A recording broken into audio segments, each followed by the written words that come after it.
Assalamualaikum warahmatullahi wabarakatuh. Halo, perkenalkan nama saya Nur Fatimah Az-Zahroh dari program studi akuntansi syariah kelas B.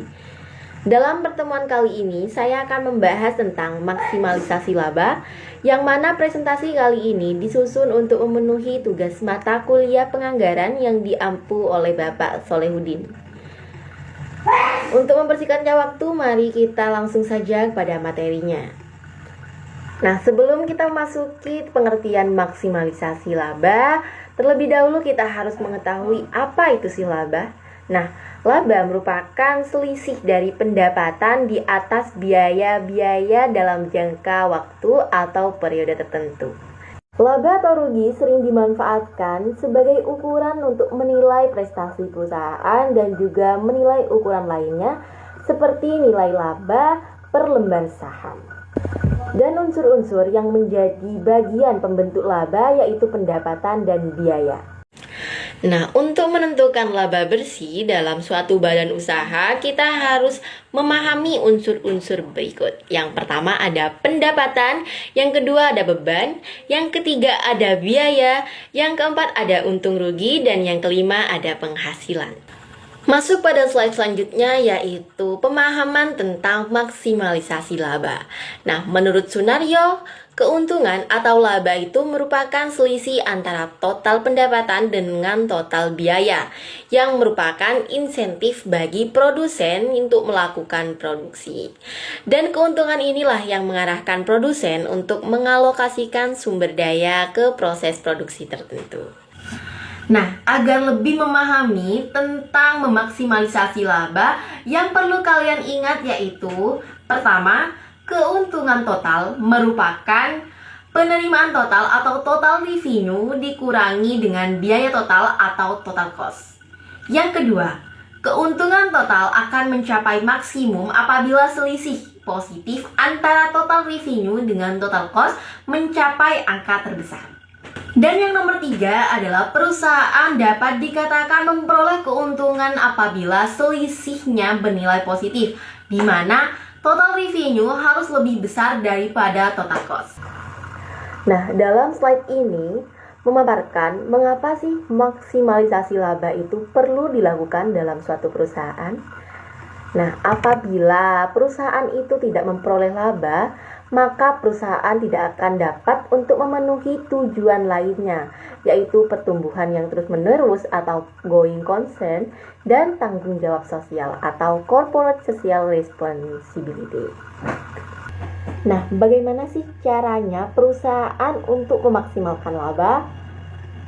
Ada berbagai macam cara dalam perusahaan untuk memaksimalisasi laba. Di antaranya yaitu efisiensi di semua bidang seperti produksi, sumber daya manusia, dan maupun keuangan. Juga terdapat faktor-faktor maksimalisasi laba. Yang pertama adalah besarnya perusahaan, yang kedua adalah umur perusahaan, yang ketiga tingkat leverage, dan yang keempat tingkat penjualan, dan yang kelima adalah perubahan laba masa lalu. Masuk pada analisis pertumbuhan laba. Di sini ada analisis fundamental dan analisis vertikal.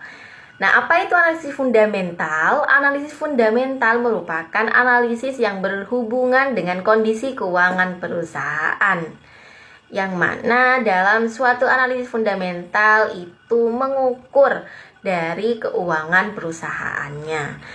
Dan analisis teknikal merupakan analisis yang berupaya untuk memprediksi pertumbuhan laba dan masa yang akan datang dengan mengamati perusahaan atau perubahan laba dalam perusahaan di masa lalu. Teknik ini mengabaikan hal-hal yang berkaitan dengan posisi keuangan perusahaan. Nah, bisa kalian bedakan ya antara analisis fundamental dengan analisis teknikal, yang mana analisis fundamental lebih berpatokan kepada posisi keuangan. Dan lanjut kita beralih ke materi selanjutnya, yaitu metode peramalan penjualan, yang mana dalam peramalan penjualan itu ada beberapa metode.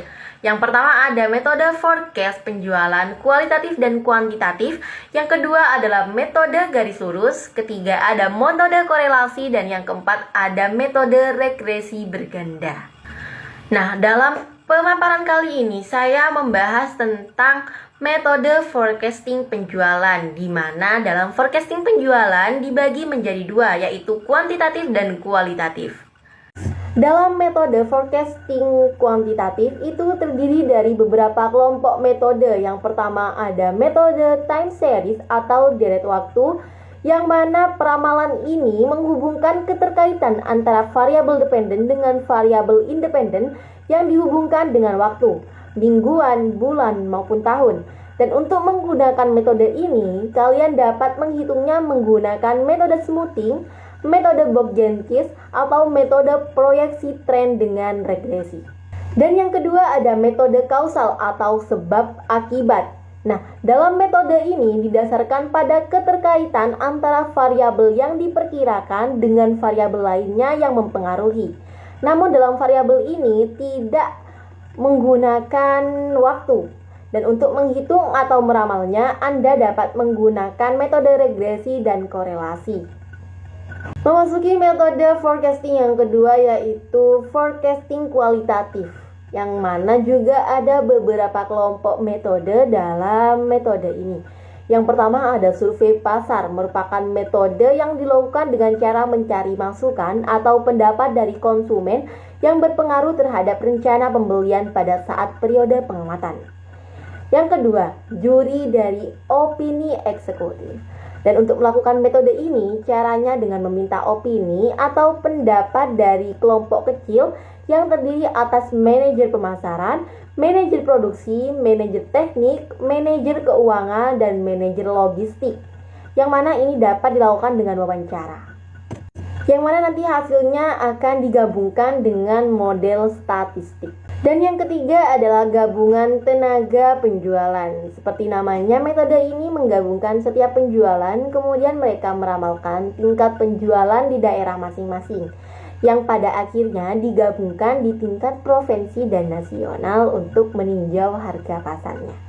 Dan yang keempat ada metode Delphi. Dan metode Delphi ini sebenarnya mirip dengan metode kuesioner. Dan untuk melakukan metode ini Anda perlu menyebar kuesioner, tapi jawaban dari kuesioner itu disederhanakan terlebih dahulu sebelum diberikan kepada ahli untuk meramalnya. Nah, kekurangan dari metode ini adalah waktu yang dibutuhkan sangat lama dalam peramalannya.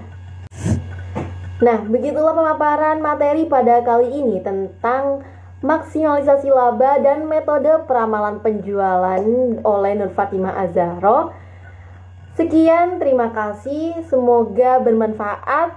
Kurang lebihnya mohon maaf. Wassalamualaikum warahmatullahi wabarakatuh.